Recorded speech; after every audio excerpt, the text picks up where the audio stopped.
Olá!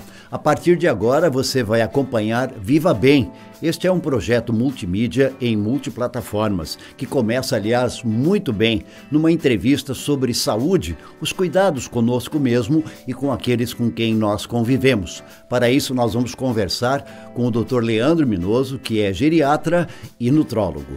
Vamos lá, este é o primeiro Viva Bem.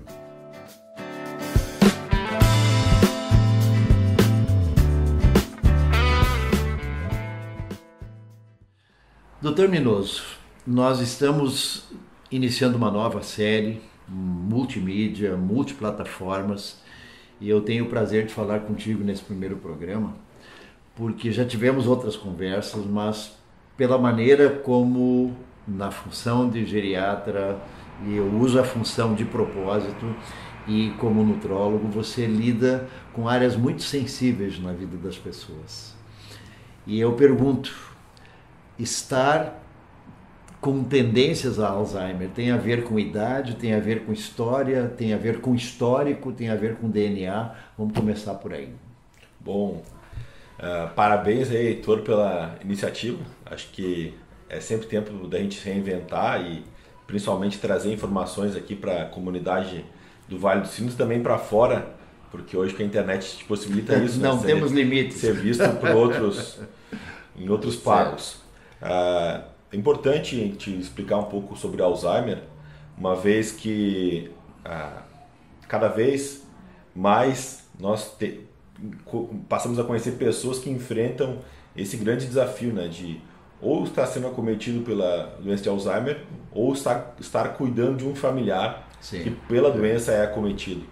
É uma doença que tem muita relação principalmente com o estilo de vida, tal qual é a doença cardíaca, muito relacionada com o estilo de vida, mas carrega assim um pouco de tendência genética, mas hoje a gente sabe, em 2019, que o grande peso dela acaba sendo a questão do modo como a gente leva a nossa vida e do ambiente no qual nós vivemos ou fomos criados. É uma doença relacionada com o envelhecimento. Ao redor dos 65 anos, a gente vai ter 1% da população idosa acometidos por um quadro demencial. E chegando aos 90 anos de idade, esse número passa aí dos 30%. Ou seja, quanto mais tempo nós vivermos, maiores são os riscos da gente desenvolver a doença de Alzheimer e outras doenças que juntas formam o que a gente chama de demências. Ou seja, a gente é acostumado a achar que tudo que é esquecimento é Alzheimer, mas não, a gente tem outras doenças que também dão esquecimento e não são Alzheimer.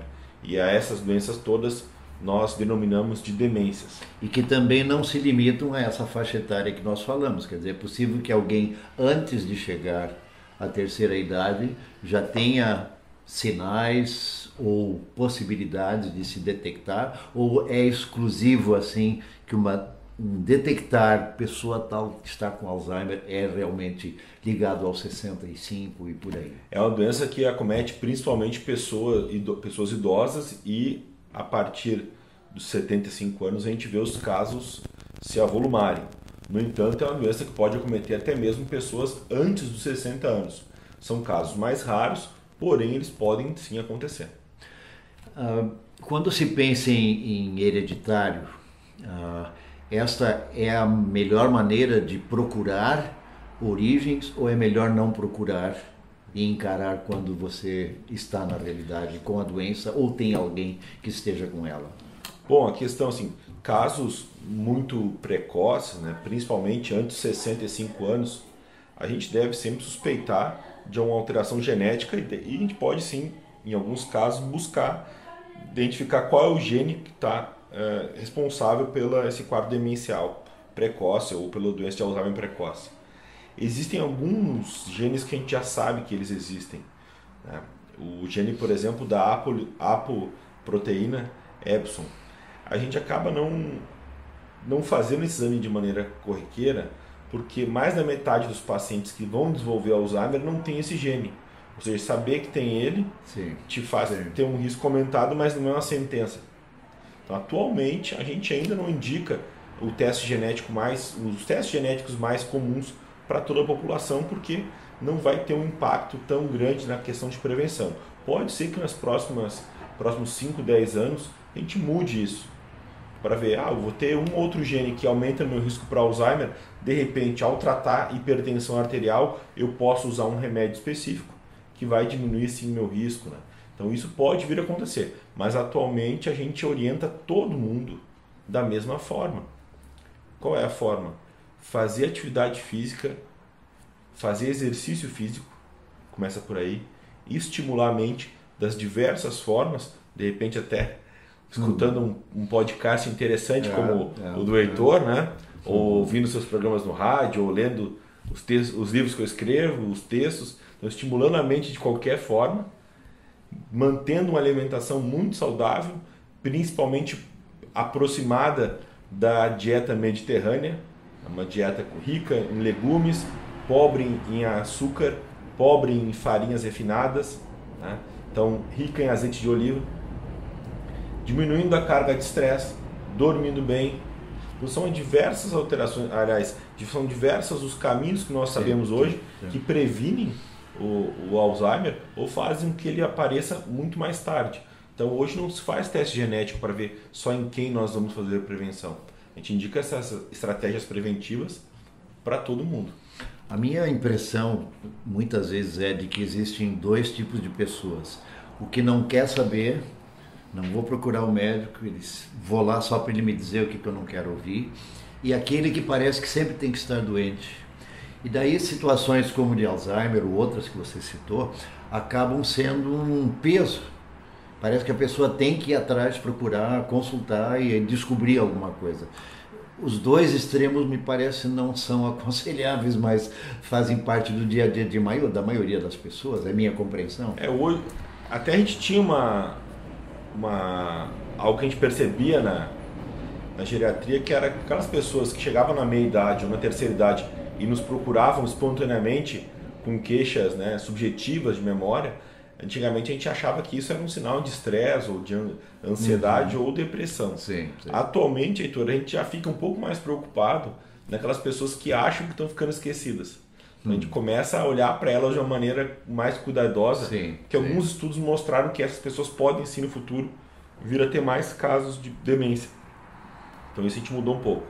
Mas acho que concordo contigo, né?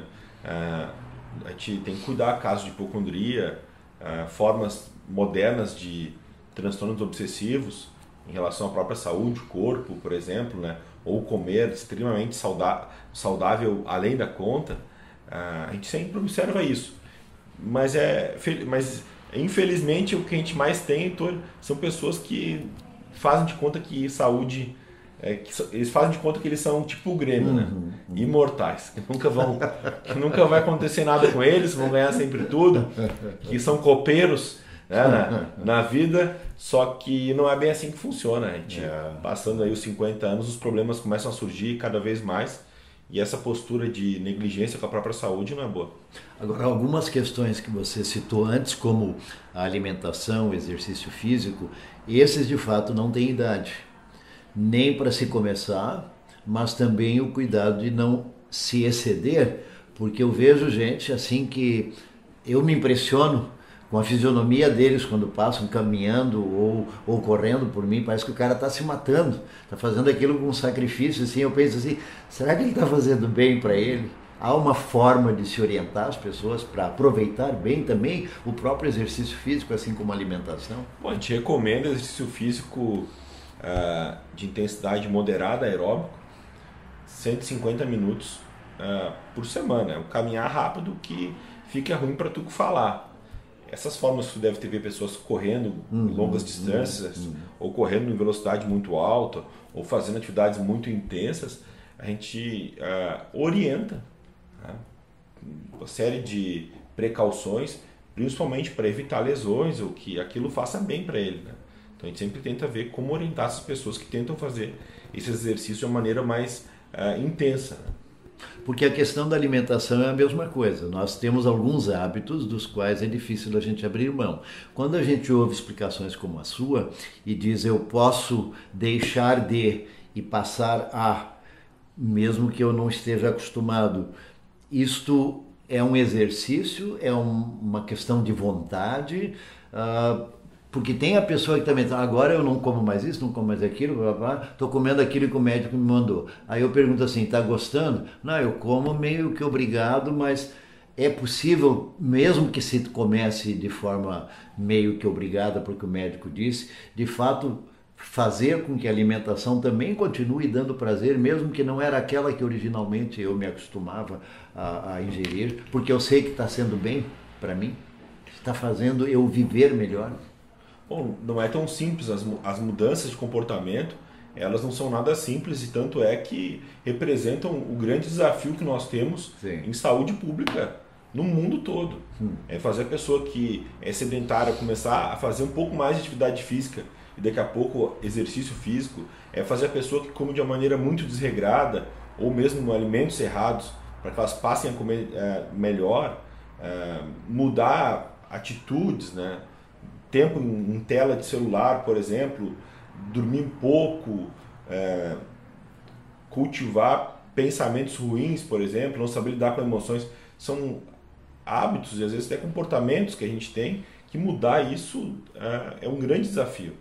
Sobre a alimentação, desses aí, eu acho que foi o que tu comentou, é claro que para uma mudança ela conseguir ter um resultado mais duradouro e benéfico, seria importante que ela seja feita de uma maneira orientada e gradual e que o profissional de saúde, tanto o médico nutrólogo, o nutricionista, o clínico, o endócrino, faça essa orientação entendendo isso, tá? Que considere alguns elementos da personalidade e considere aquela pessoa que vem às vezes para mudar seus hábitos no consulta médica, tentar considerar isso. E a questão do prazer, ela tem que ser abordada na consulta. Tá? Senão fica um sacrifício, só apenas sacrifício. E a pessoa acaba, daqui a pouco, 1 ou 2 semanas, não emagrecendo quanto desejava, ou pisa fora da linha 2, 3 vezes, já se culpa por ter pisado e já desiste. Então a gente tem que encarar, se colocar também no lugar dos pacientes e tentar construir de uma maneira coletiva, né, esse plano de mudança. E principalmente, assim, o que eu vejo que mais importante quando as pessoas querem melhorar a alimentação para emagrecer, é a busca mais comum, é o seguinte: reconhecer, fazer com que a pessoa saiba, se tu errou na dieta, não acabou a dieta. Certo. Próxima refeição é oportunidade. Se tu fizer 6 refeições por dia, são 7 dias por semana, são 42 de opções que tu pode... 7 vezes 6, 42. São 42. Se alguma você se excedeu, caiu fora do previsto. Se 2, 3 tu errou, bom, vamos lá, tem mais quantas? 35, 30 e tantas possibilidades para tu acertar. E entender por que errou, como superar aquela tentação. Eu acho que o papel do médico, do nutricionista, de quem cuida nesse sentido, ele tem que ser mais esse, né? Hoje a gente tem uma dificuldade muito grande, Heitor, e eu falo isso para ti enquanto médico que trabalha muito com estilo de vida, né? Tanto a geriatria, que trabalha muito com longevidade, com prevenção, com check-up, quanto a especialidade de médico nutrólogo, né, até mais enfático nisso, tem que mudar hábitos.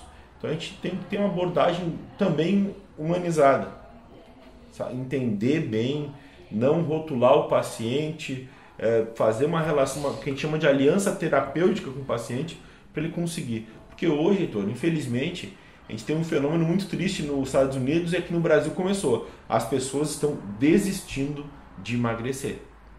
O ficar obeso, o ficar com sobrepeso, virou moda. E virou, às vezes, algo aceitável.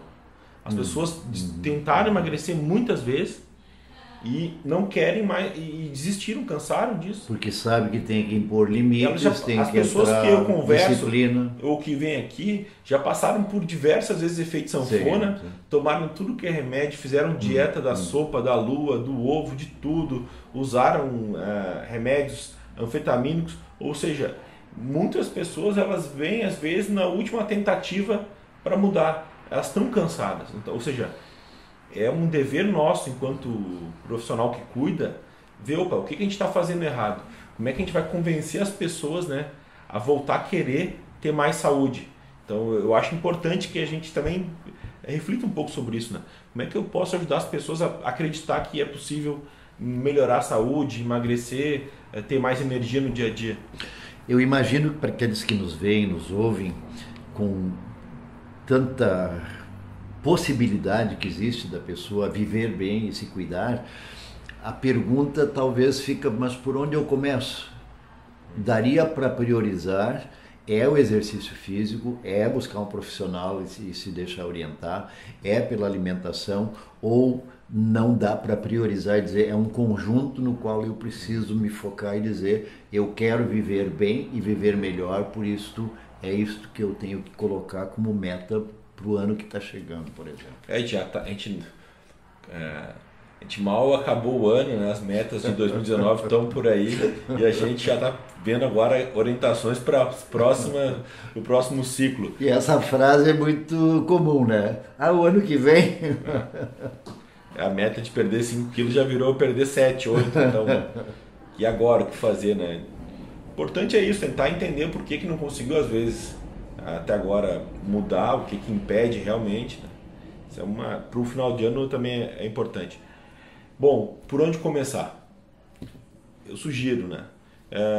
Começar de uma maneira conjunta, diminuindo principalmente alimentos que fazem muito mal, calorias vazias e alimentos tóxicos inflamatórios, que a gente chama. Diminuir o açúcar, o sal na dieta, farináceos refinados, à noite principalmente, não exagerar em carboidrato, começar a botar mais água na dieta, comer mais legume, mais verdura, uma fruta no café da manhã, começando coisas simples, é um jeito interessante. E a gente não está falando em proibições, né? Mudar um pouco nesse sentido. Talvez trazer para dentro da sua realidade algo que ele não esteja acostumado. Depois, começar ao longo do dia, arriscar subir uma escada, ir até um lugar próximo a pé, estacionar o carro mais longe para poder caminhar um pouco mais, descer numa estação antes de ônibus para fazer uma caminhada, se for o caso. É interessante a gente saber, né, Heitor? As pessoas têm diversas possibilidades, a maioria não tem acesso a profissionais de saúde que possam orientá-las corretamente, nem mesmo atividade física como hidroginástica. Sim. Aqui a gente não tem, como o Campo Bom tem hidroginástica gratuito, né? Aqui a gente chega, não sei se tem algum projeto piloto, mas, ou seja, tem pessoas que têm dificuldade. Mas o que eu comentei agora, para grande parte, por exemplo, das pessoas, é possível, né? Eliminar um pouco os alimentos que a gente sabe que engordam e fazem mal. E essas pequenas caminhadas também, que podem ser feitas com o esposo, com a esposa, com o filho, com o vizinho. Então acho que essa época do ano é uma época muito boa para se começar a mudar um pouco. Deixar essa meta da balança para depois de umas 3, 4 semanas. Porque não é de uma hora para outra que tu vai começar a emagrecer.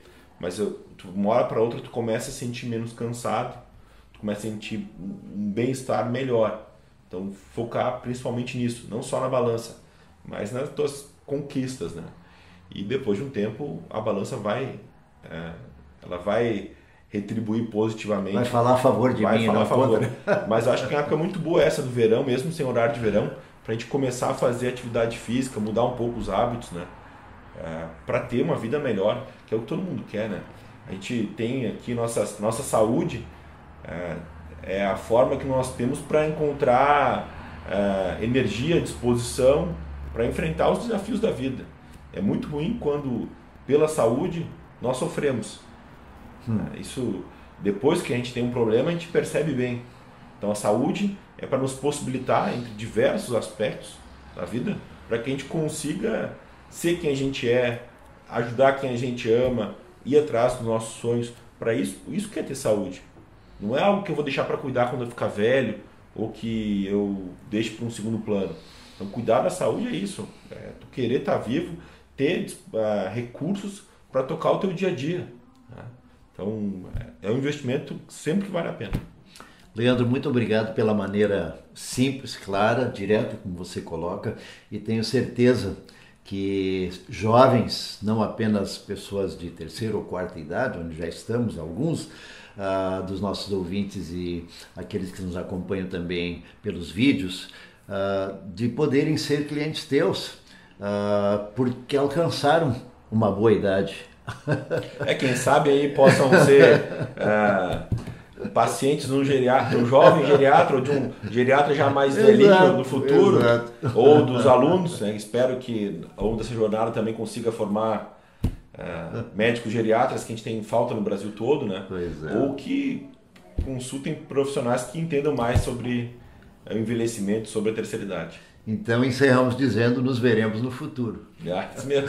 Um abraço. Muito obrigado. Tudo bom, então.